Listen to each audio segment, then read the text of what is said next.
मेरा नाम गुरबचन सिंह सोहल है। मैं पंजाब के जालंधर में बिल्कुल अकेला रहता हूँ। मैं जो बात आपको बताने जा रहा हूँ ये तब की है जब मैं एक कोरियर कंपनी में काम किया करता था। उस कंपनी में मेरी छुट्टी रात 9 बजे होती थी। तो हुआ ऐसा कि एक रात जब मैं कंपनी से अपने घर जाने लगा तो कंपनी से निकलते ही मेरी मोटरसाइकिल खराब हो गई। रात का टाइम था तो मैंने मोटरसाइकिल अपने दफ्तर में ही खड़ी कर दी। सोचा कल सुबह सुबह जल्दी आकर इसे ठीक करवा लूंगा। उसके बाद मैं वहां से पैदल पैदल ही अपने घर की तरफ आने लगा। मैं बुलंदपुर नाम के एक गांव में रहता था। पैदल चलते चलते गांव की मेन रोड तक पहुंचने में मुझे रात के 12 बज गए।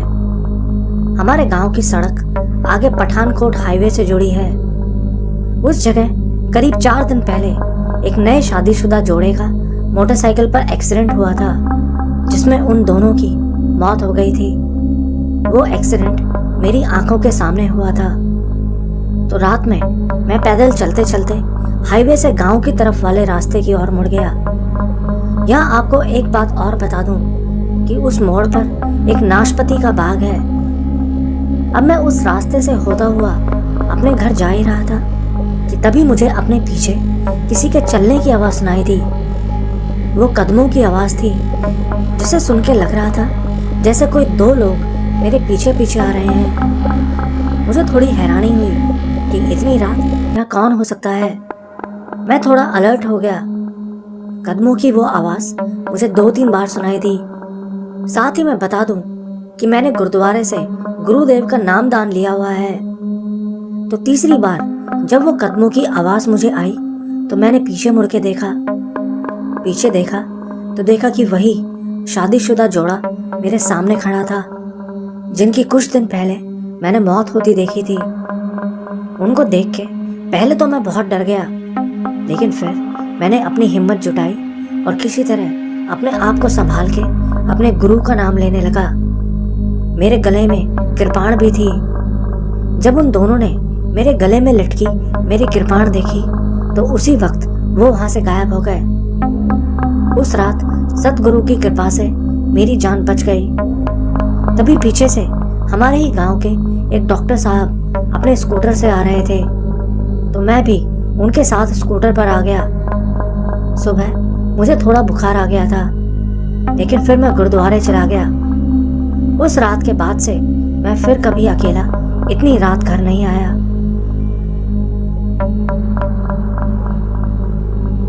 मेरा नाम आलिया है। मैं आपको अपनी मम्मी के साथ घटी एक सच्ची घटना के बारे में बताना चाहती हूँ। ये घटना मेरी मम्मी के साथ मुंबई के एक हॉस्पिटल में घटी थी। ये 4 साल पहले की बात है। एक दिन मेरी मम्मी की तबीयत बहुत खराब हो गई थी, जिस वजह से मम्मी को अर्जेंट एक हॉस्पिटल में एडमिट करवाना पड़ा। एडमिट होने के बाद मम्मी के 2 दिन तो वहाँ बिल्कुल ठीक से निकल गए, लेकिन फिर तीसरी रात जब मम्मी अपने बेड पे सो रही थी तो रात 2 बजे के करीब मम्मी को अचानक से अपना बेड बहुत भारी महसूस होने लगा, जैसे बेड पे कोई उनके बगल में लेटा हो।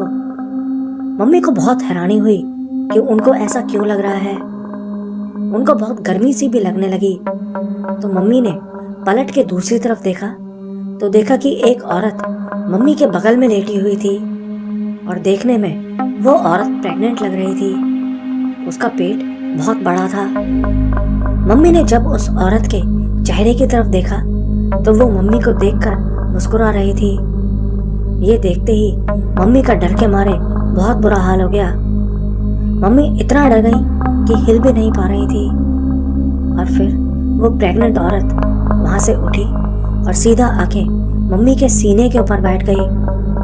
मम्मी का दम घुटने लगा। मम्मी सांस भी नहीं ले पा रही थी, लेकिन वो औरत मम्मी को देख के हंसे जा रही थी। तो मम्मी किसी तरह हिम्मत करके मन में अल्लाह का नाम लेने लगी और तभी अचानक से वो औरत वहां से गायब हो गई। उसके गायब होते ही मम्मी जल्दी से उठ के सिस्टर के पास भाग के चली गई और रोने लगी और सिस्टर को सारी बात बताई। तो उस सिस्टर ने मम्मी को बताया कि वो असल में एक औरत की आत्मा है। वो औरत कई साल पहले इसी वार्ड में मरी थी। वो 8 महीने की प्रेग्नेंट थी, लेकिन एक दिन उसको अचानक से दर्द शुरू हो गया और उसको हॉस्पिटल लाया गया। लेकिन हॉस्पिटल आने तक उसके बच्चे की पेट में मौत हो चुकी थी। वो औरत ये सदमा बर्दाश्त नहीं कर सकी और उसकी भी वही मौत हो गई। तब से लेकर अभी तक उस औरत की आत्मा उसी हॉस्पिटल में भटकती है और सबको परेशान करती है। फिर पूरी रात मम्मी उस सिस्टर के साथ उसके कैबिन में ही बैठी रही और सुबह होते ही हॉस्पिटल से डिस्चार्ज लेकर घर आ गई। ये घटना उस हॉस्पिटल में और भी बहुत से लोगों के साथ हो चुकी है। अब तो सुनने में आया है कि हॉस्पिटल के उस वार्ड को ही परमानेंट बंद कर दिया गया है।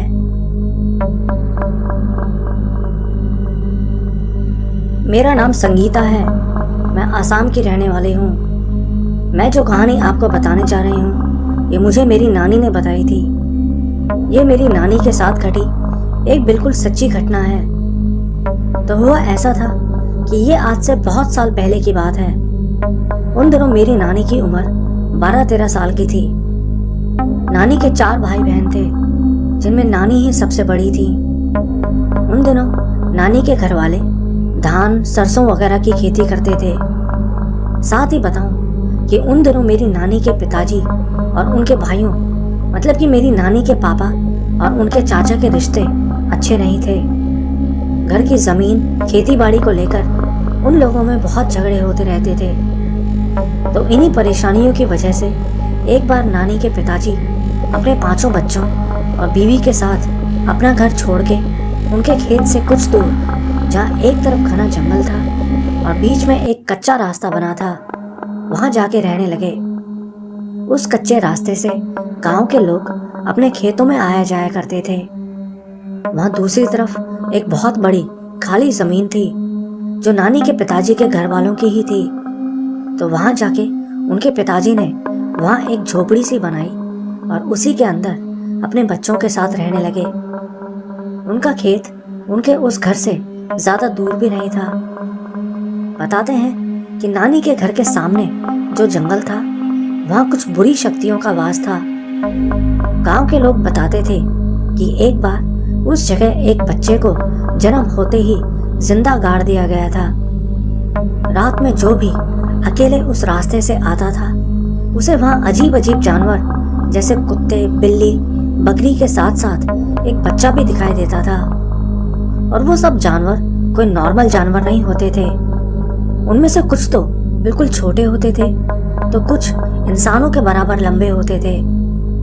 वो चीजें किसी को ज्यादा नुकसान तो नहीं पहुंचाती थी, लेकिन वो ऐसी ऐसी हरकतें करती थी कि सामने वाला इंसान डर के मारे वहीं बेहोश हो जाता था। कुछ लोग तो इतना डर जाते थे कि कई कई दिनों तक उनके मुंह से आवाज नहीं निकलती थी। ये सब बातें नानी के मम्मी पापा को तो पता थी, लेकिन उन्होंने ये बातें अपने बच्चों को नहीं बता रखी थी क्योंकि वो बहुत छोटे थे। नानी को भी ये बात नहीं पता थी। फिर ऐसे ही एक दिन नानी के मम्मी पापा अपने खेत में काम करने गए थे। नानी जो घर में सब बच्चों में सबसे बड़ी थी, उन्हें घर के सारे काम करने के अलावा अपने छोटे भाई बहनों को खिला पिला के सुलाना भी होता था। उस दिन भी नानी अपने भाई बहनों को सुलाने के बाद घर में काम करने में ही व्यस्त थी। शाम करीब 5 बजे का टाइम था। नानी के मम्मी पापा तब तक खेतों से नहीं आए थे। अब नानी घर के अंदर काम कर ही रही थी कि तभी उनको घर के ऊपर किसी भारी सी चीज के गिरने की आवाज आई। आवाज ऐसी थी जैसे कोई भारी सी चीज पहले ऊपर गिरी हो और फिर उनके घर के बाहर नीचे गिर गई हो। आवाज बहुत जोर से आई थी, जैसे कोई बहुत बड़ा पत्थर आके गिरा हो। आवाज सुन के नानी बहुत डर गई। नानी के सारे भाई बहन भी आवाज सुन के उठ गए और डर के मारे रोने लगे। तभी नानी को याद आया कि उनके घर के ठीक पीछे एक पपीते का पेड़ है, जहाँ एक पका हुआ पपीता लगा था। नानी को लगा कि पक्का वही पपीता नीचे गिरा होगा। फिर किसी तरह नानी ने अपने भाई बहनों को दोबारा सुलाया और उनको सुला के बाहर उस पपीते को देखने चली गई। लेकिन बाहर गई तो देखा कि वो पपीता तो पेड़ पे ही लगा था, ना ही उनके घर के आगे ऐसी कोई भारी चीज पड़ी थी। ये देखकर नानी थोड़ा घबरा गई। फिर नानी जल्दी से घर के अंदर आने लगी, लेकिन तभी उनको आगे रास्ते पे कुछ दूर एक कुत्ता आता दिखाई दिया। वो कुत्ता धीरे धीरे चलता हुआ सीधा नानी की तरफ ही आ रहा था।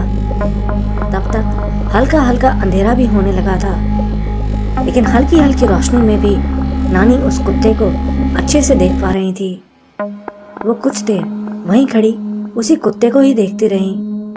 और फिर उनके देखते ही देखते वो कुत्ता एक बच्चे के रूप में बदल गया।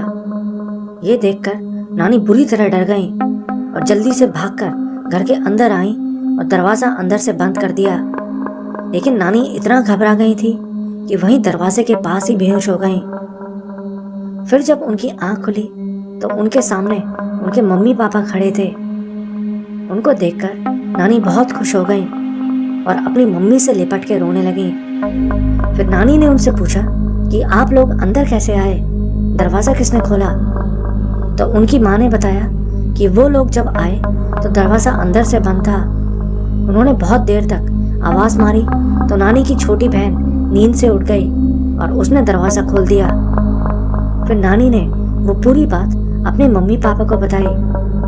नानी की बात सुन के उनके मम्मी पापा भी बहुत डर गए। इस घटना के बाद मेरी नानी बहुत ज्यादा बीमार पड़ गई। उन्हें तेज बुखार आ गया था। उनकी ऐसी हालत देखकर नानी के चाचा ने अपने घर के सामने एक घर बनाकर उनको कुछ दिन वहां रहने की इजाजत दे दी। ये मेरी नानी के साथ घटी एक बिल्कुल सच्ची घटना है।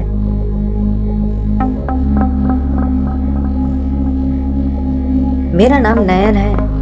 मैं असम के गुवाहाटी का रहने वाला हूँ। मेरे गांव का नाम बोरी गांव है।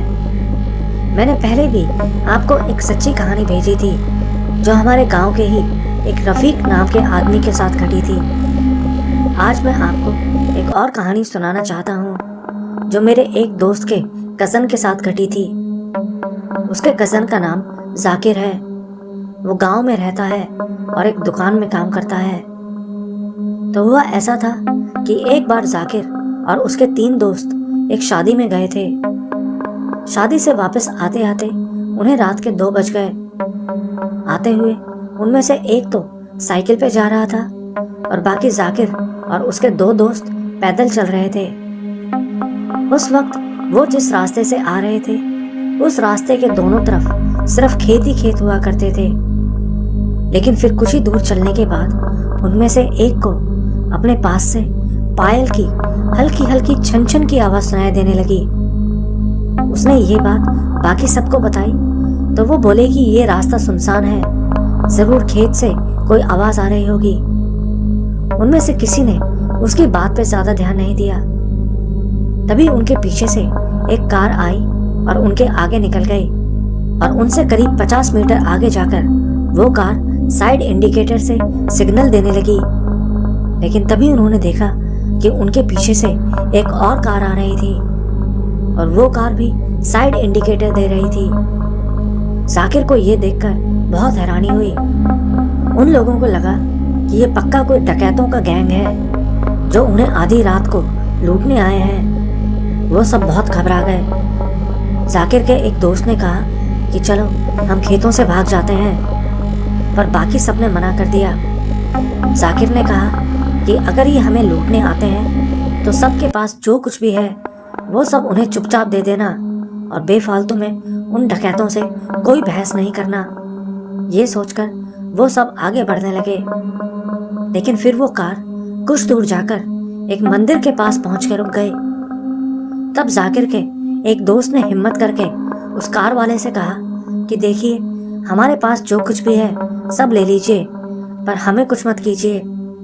उसकी बात सुन के कार में से एक आदमी उतर के बोला कि आप गलत समझ रहे हैं, हम लोग आपको कोई नुकसान नहीं पहुंचाने आए हैं। उस आदमी ने बताया कि दरअसल जब मैं आप लोगों की तरफ गाड़ी चलाते हुए आ रहा था तो मैंने देखा कि आप लोगों में से किसी की साइकिल के कैरियर पे एक छोटी बच्ची पैर लटका के बैठी थी। उस बच्ची के बाल इतने लंबे थे कि नीचे रोड को टच कर रहे थे। आप लोगों की जान बचाने के लिए ही हम लोग आपके आगे और पीछे ऐसे सिग्नल देते हुए गाड़ी चला रहे थे। ये सुनकर जाकिर और उसके दोस्तों की डर के मारे हालत खराब हो गई, क्योंकि उनके साथ तो कोई बच्ची थी ही नहीं। उस दिन के बाद वो सब कभी देर रात तक बाहर नहीं रहते।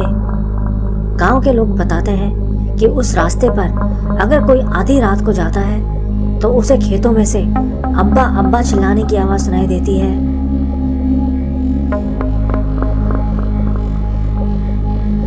मेरी उम्र 32 साल है। मैं उड़ीसा के बाड़गढ़ डिस्ट्रिक्ट के एक छोटे से गांव का रहने वाला हूँ। मैं आपको अपने साथ घटी एक डरावनी घटना के बारे में बताना चाहता हूँ, जो मेरे साथ बचपन में घटी थी। अपने बारे में बताऊं तो मेरे साथ बचपन से ही बहुत सारे हादसे होते आए हैं। मैं कभी बैलगाड़ी के नीचे गिर जाता तो कभी ऊंचे पेड़ से गिर जाता। एक बार हमारे गांव में एक आदमी पहली बार ट्रैक्टर खरीद के लाया था, तो मस्ती करने के लिए मैं और मेरे कुछ दोस्त ट्रैक्टर में बैठ के खेत में घूमने गए थे। हम कुछ ही दूर गए थे कि मैं अचानक ट्रैक्टर के नीचे गिर गया। उस दिन मैं बाल बाल बचा था। तो ये घटना जो मैं बता रहा हूँ ये आज से करीब 13-14 साल पहले की बात है। हमारे गांव से करीब 1 किलोमीटर दूर एक नदी पड़ती है और उस नदी के किनारे गांव के ही एक आदमी का तरबूज का खेत हुआ करता था। तो एक दिन मैंने और मेरे दोस्तों ने रात में वहां से तरबूज चुराने का प्लान बनाया। हम सब दोस्त तैयार हो गए। वो गर्मियों के दिन थे, इसलिए रात में 8-9 बजे के करीब हम सब इकट्ठा हुए और खेत की तरफ जाने लगे। वो पूर्णिमा की रात थी। आसमान में पूरा चांद निकला था, इसलिए रात में भी हमें पूरा रास्ता साफ साफ नजर आ रहा था। नदी किनारे पहुंचे तो हमने देखा कि गांव के बहुत से लोग गर्मी के कारण नदी किनारे टहलने आ रखे थे। तो हमने सोचा कि अभी खेत में जाना ठीक नहीं होगा। हम वहीं उन लोगों के जाने का वेट करने लगे। उस वक्त ना तो हमारे पास कोई फोन था, ना किसी के पास कोई घड़ी थी। हमें नहीं पता हम वहाँ कितनी देर तक बैठे रहे, लेकिन फिर जब सब लोग वहाँ से चले गए तो हम सब भी धीरे धीरे उस तरबूज के खेत की तरफ जाने लगे। खेत के पास जाके मैंने अपने दोस्तों से कहा कि तुम सब यहीं रुको, मैं जरा अंदर जाके देखता हूँ, कहीं खेत का मालिक यहीं ना घूम रहा हो। तो मैं अपने हाथ और घुटने के बल जमीन पे रेंगता हुआ खेत के अंदर जाने लगा।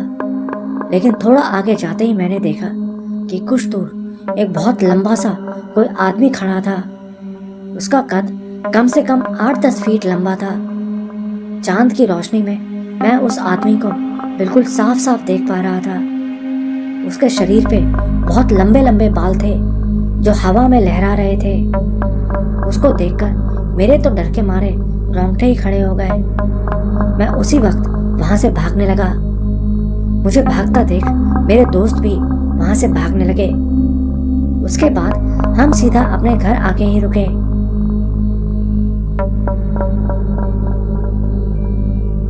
ये आज से 25-30 साल पहले की बात है। मेरी मम्मी के एक कजन भाई थे जिन्हें बचपन से ही पढ़ाई लिखाई में कोई इंटरेस्ट नहीं था, इसलिए 12th पूरी करने के बाद उन्होंने पढ़ाई छोड़ दी और बस कंडक्टर का काम करना शुरू कर दिया। आज उनकी खुद की एक वॉल्वो बस है जो नॉर्थ इंडिया में चलती है। तो हुआ ऐसा था कि कंडक्टरी का काम शुरू करने के कुछ साल बाद एक बार वो पंजाब टू हिमाचल रूट की एक बस में कंडक्टरी करके घर वापस आ रहे थे। उनका घर एक गांव में पड़ता है जहां आज की डेट में भी बहुत कम बसें चलती हैं। तो उस रात जब तक वो अपने गांव के पास वाले बस स्टैंड पहुंचे तब तक रात के 1-2 बजे का टाइम हो चुका था और वहां से उनके घर आने का तब कोई साधन नहीं था, जिसका मतलब था कि उनको अब या तो सुबह होने तक का वेट करना था या फिर पैदल पैदल ही अपने गांव तक जाना था। शहर से उनके गांव के लिए एक शॉर्टकट रास्ता था जो कि बीच जंगल से आता था। रात के टाइम शहर से गांव जाना जंगल के बीच से उनके लिए नया नहीं था। वो बचपन से ही उस रास्ते को रात में पैदल यूज करते आए थे, इसलिए इतनी देर रात भी अकेले जंगल से जाने में उन्हें कोई डर नहीं लगा और वो पैदल पैदल ही अपने गांव चल दिए। गांव पहुंचने में उनको 2-2.5 घंटे लगने वाले थे। उनके पास कुछ सामान भी था जो वो अपने एक रिश्तेदार के लिए चंडीगढ़ से लेकर आ रहे थे। जंगल में चलते चलते उनको 1-1.5 घंटा बीत गया। अब वो रास्ते में पड़ने वाले एक नाले के पास पहुंचे तो उन्होंने देखा कि उनके गांव का ही एक बूढ़ा आदमी वहां नाले के पास खड़ा था। उस बूढ़े आदमी को वहां खड़ा देख वो उनके पास गए और उनसे पूछा, अरे चाचा, इतनी रात को यहाँ क्या कर रहे हो? तो वो बूढ़ा आदमी बोला, कुछ नहीं बेटा, किसी काम से आया था, बस अब घर ही जा रहा हूँ। उस बूढ़े आदमी की बात मामा को अजीब नहीं लगी क्योंकि वो बूढ़ा आदमी असल में झाड़ फूंक का काम करते थे। क्योंकि वो बूढ़े आदमी असल में झाड़ फूंक का काम करते थे। मतलब गांव में अगर किसी पे कोई ऊपरी चीज आ जाती थी तो उन्हीं को बुला के झाड़ा वगैरह करवाया जाता था और फिर वो उस चीज को पकड़ के किसी सुनसान जगह छोड़ आते थे। मामा को लगा कि शायद आज भी वो ऐसी किसी चीज को पकड़ के यहाँ छोड़ने आए होंगे, इसलिए उन्होंने उनसे ज्यादा सवाल नहीं किए। उसके बाद वो दोनों साथ साथ अपने गांव की तरफ आने लगे। रास्ते में चलते हुए मामा पीछे पीछे चल रहे थे और वो आदमी आगे आगे। वो बार बार मामा को आगे चलने को बोल रहे थे, लेकिन मामा ये कह के मना कर दे रहे थे कि आप बूढ़े हो, लाठी लेकर चल रहे हो, मैं आगे चलने लगा तो आपसे आगे निकल जाऊंगा, आप पीछे अकेले रह जाओगे। और फिर पूरे रास्ते वो दोनों बीच बीच में बातें करते हुए अपने गांव पहुंच गए। उस बूढ़े आदमी का घर मामा के घर से पहले पड़ता था। रास्ते में एक गली थी और उसके आखिर में ही उसका घर था। उस गली के सामने पहुंच के वो मामा से बोले कि मुझे आगे तक छोड़ा, लेकिन मामा ने कहा कि आपके घर की लाइट जल रही है, आपके घर वाले आपका वेट कर रहे होंगे और मेरे पास सामान भी बहुत है, आप अकेले ही चले जाओ। ये सुनकर वो आदमी अपने घर की गली में चले गए और मामा अपने घर की तरफ आने लगे। मामा का घर ऐसा था कि घर के बीच में ही एक बड़ा सा आंगन था और उसके सामने उन सब चाचा ताऊओं के घर थे। मतलब कि सबके घरों का एक ही आंगन था। उन्होंने आंगन में जाके अपना सामान रखा और जिस रिश्तेदार ने उनसे वो सामान मंगवाया था उनको आवाज लगाने लगे। उस टाइम सुबह के 4:30-5 बजे का टाइम हो गया था। तब तक गांव में लोग उठ जाया करते थे। उनकी आवाज सुन के उनके चाचा अपनी खिड़की से निकल के बोले, अरे ये क्या, तू आधी रात में ही पैदल घर आ गया? यहाँ गांव में लोग मर रहे हैं और तू इतनी रात जंगल से अकेला आ रहा है। ये बात सुन के मामा ने पूछा, क्यों, कौन मर गया है गांव में? तो उन्होंने उसी बूढ़े आदमी का नाम लिया जिसके साथ मामा अभी 2 घंटे एक साथ चलते हुए अपने घर आए थे। ये बात सुन के मामा बहुत डर गए। इसके बाद उनको तेज बुखार, उल्टी, दस्त वगैरह सब शुरू हो गए। वो इतना बीमार हो गए कि 2 हफ्तों तक हॉस्पिटल में ही एडमिट रहे। मेरी नानी बताती हैं कि उस टाइम मामा बहुत मुश्किल से बच सके थे। इसके बाद से उन्होंने रात में जंगल से आना बंद कर दिया। ये दूसरी कहानी मेरे एक फ्रेंड की मम्मी के साथ हुई थी। ये उनके साथ तब हुआ था जब मेरे फ्रेंड के दादाजी की डेथ हो गई थी। हमारे यहाँ ऐसा होता है कि जब घर में किसी की डेथ होती है तो 13 दिनों तक घर में हिंदू रिचुअल्स किए जाते हैं। इन 13 दिनों में मरने वाले के रिश्तेदार जमीन पे ही एक साथ सोते हैं। उनका बेड पे सोना अलाउड नहीं होता। ये उन्हीं 13 दिनों के बीच में हुआ था। घर में सब रिश्तेदार आए हुए थे। सब लोग एक साथ छत के ऊपर जमीन पे सोते थे। तो ऐसे ही एक रात सब रिश्तेदारों ने रात 12-12:30 बजे तक बातें की और फिर सब सोने की तैयारी करने लगे। उनके घर का बाथरूम उनके घर से बाहर की तरफ बना था। तो रात में सोने से पहले उनकी मम्मी बाथरूम जाने के लिए जब घर से बाहर गई तो उन्होंने देखा कि बाथरूम के सामने वाले खेत में एक गुब्बारा हवा में उड़ रहा था। उनको लगा शायद घर का कोई बच्चा दिन में गुब्बारे से खेल रहा होगा और गुब्बारा वहीं छोड़ दिया होगा। उन्होंने उस गुब्बारे पे ज्यादा ध्यान नहीं दिया और बाथरूम में चले गए। फिर कुछ देर बाद जब वो बाथरूम से बाहर आई तो उन्होंने देखा कि वो गुब्बारा अब पास के खेत से आगे आके उनके आंगन में पहुंच गया था। उनको थोड़ा अजीब तो लगा, लेकिन उन्होंने फिर भी उस पर ज्यादा ध्यान नहीं दिया और घर के अंदर जाने लगी। घर के अंदर जाने के लिए उनको वो आंगन क्रॉस करके जाना था और वो गुब्बारा आंगन में ही इधर उधर घूम रहा था। लेकिन फिर जैसे ही वो उस गुब्बारे के पास से निकलने लगी, उन्होंने देखा कि उस गुब्बारे का साइज अचानक से बढ़ने लगा। ये देख के वो बहुत डर गए और उनके मुंह से चीख निकल गई। वो बताती हैं कि वो गुब्बारा देखते ही देखते कुछ ही सेकंड्स में इतना बड़ा हो गया था कि उसका साइज उनकी हाइट से भी ज्यादा बड़ा हो गया था। तब तक उनके रिश्तेदार भी उनकी चीख सुनकर वहां पहुंचने वाले थे, लेकिन उनके बाहर आने से पहले ही वो गुब्बारा फट गया। उसके फटने की आवाज इतनी तेज थी कि आसपास के घरों तक सुनाई दी थी। वो आवाज सुन के पड़ोस के लोग भी जाग गए थे। वो आवाज तो सबको सुनाई दी थी, लेकिन वो गुब्बारा और किसी को दिखाई नहीं दिया। ना ही आंगन में उस गुब्बारे के फटने के टुकड़े पड़े थे। मतलब कुछ भी प्लास्टिक या रबड़ का फटा हुआ कोई टुकड़ा वहां नहीं पड़ा था।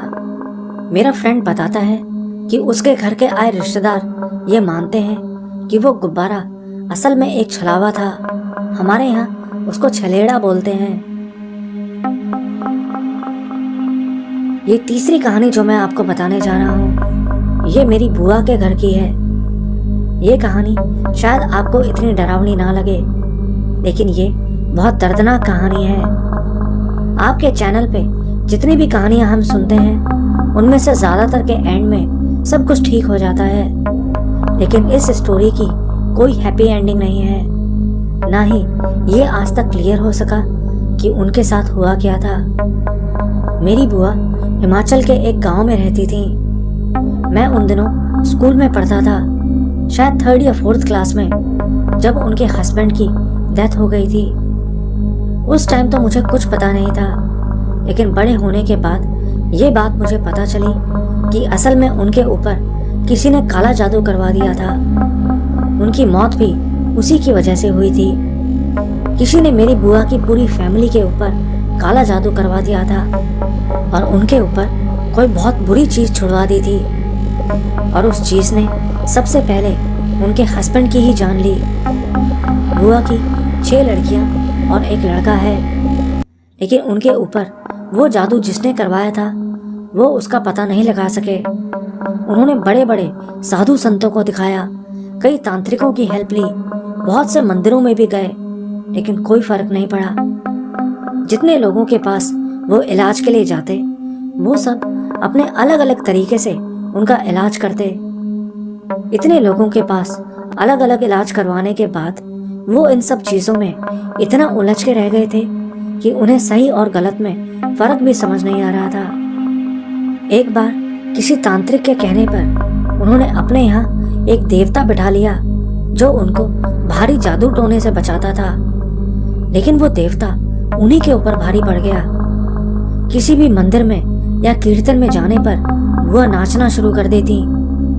हमारे यहाँ इसको खेलना कहते हैं। नाचते हुए वो बोलती कि मैं सबको खा जाऊंगा। ये सब उनकी फैमिली ने 10-15 सालों तक झेला। इतनी जगह अलग अलग इलाज करवाने के बाद उनका घर ना जाने कैसी कैसी चीजों से भर गया था।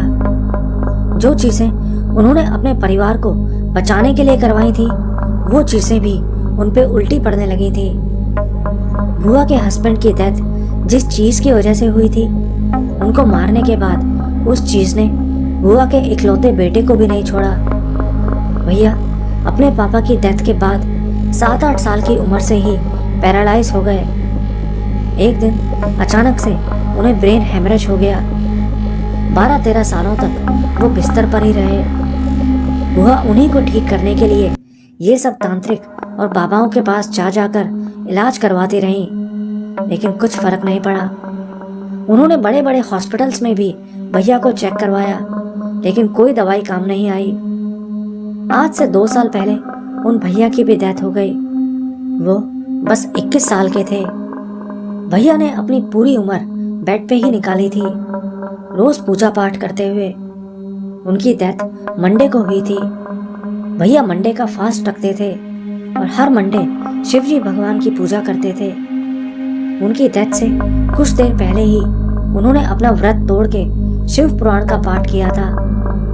मरने से कुछ घंटे पहले उन्होंने अपनी फैमिली को बता दिया था कि आज मैं जा रहा हूँ और जाने से पहले मैं अपनी पूजा खत्म करना चाहता हूँ। लेकिन वो चीज भैया की डेथ के बाद भी शांत नहीं हुई। भैया के बाद मेरी बुआ और बुआ की सास भी 2 साल के अंदर अंदर बहुत दर्दनाक मौत मर गई। बुआ जी की दोनों किडनी फेल हो गई थी, जबकि उनकी सास को कैंसर हो गया था। अजीब बात ये थी कि वो दोनों इतने सालों से एकदम हेल्दी खाना खाते आ रहे थे, जो कि उनके घर में भैया के लिए बनता था। उन दोनों को ये बीमारियां 2 महीने के अंदर लगी थी, जिससे उन दोनों की डेथ हो गई। बुआ के हस्बैंड के साथ भी यही हुआ था। उनकी डेथ भी अचानक से हो गई थी। बस भैया ने ही ना जाने कैसे 13 साल काट लिए। उनकी सभी बेटियों की शादी हो चुकी है। अब सब घर वालों को उन्हीं की टेंशन लगी रहती है। हालांकि अभी तक तो उनमें से किसी के साथ कुछ गलत नहीं हुआ है, लेकिन सबसे बड़ी वाली दीदी आजकल बहुत बीमार चल रही हैं। कुछ सीरियस तो नहीं है, लेकिन फिर भी हम सबको डर है कि कहीं उनको भी कुछ ना हो जाए। बचपन में जब मैं बुआ के घर जाता था तो वहाँ बहुत ही मनहूसियत फील होती थी। घर के हर एक कमरे में एक अजीब सा डर लगता था। एक बार तो मुझे ऐसा लगा जैसे किसी ने मुझे उनकी सीढ़ियों से धक्का दे दिया हो। मुझे ज्यादा चोट तो नहीं आई, बस हल्की फुल्की चोट लगी थी। लेकिन उसके बाद से मेरी मम्मी ने मुझे वहां फिर कभी नहीं जाने दिया। बुआ अपने घर को हर रात लॉक करके सोती थी, लेकिन अक्सर सुबह जब वो सो के उठते तो उनको अपने घर के सामने कोई मरा हुआ जानवर या पुरानी हड्डियां पड़ी मिलती थी, जैसे किसी ने उनका शिकार किया हो और अपने शिकार को मार के वहां घसीट के लाया हो। कभी छोटे जानवर जैसे गिलहरी, जंगली खरगोश वगैरह होते, तो कभी गांव के कुत्ते वहां मरे पड़े होते थे। असल में जो चीज उनके ऊपर थी उसको हमारे यहाँ देवता बोलते हैं। ये बहुत ताकतवर होते हैं। नॉर्मल जो बुरी शक्तियां होती हैं वो इनके सामने कुछ भी नहीं होती। आप इन लोगों को जिन या ब्रह्म राक्षस जैसा समझ सकते हैं, लेकिन ये देवता उनसे अलग होते हैं। ये खुद से तो किसी के पास नहीं आते, लेकिन जादू टोना करने वाले लोग इनको किसी को मारने के मकसद से उनके ऊपर छोड़ देते हैं। मुझे इनके बारे में ज्यादा नहीं पता। अगर मैं घर में कभी किसी बड़े से इन देवता के बारे में पूछता भी हूँ तो कोई मुझे कुछ नहीं बताता, क्योंकि सब इनसे बहुत डरते हैं। वो चीज जो भी थी उसने मेरी बुआ की पूरी फैमिली बर्बाद कर दी।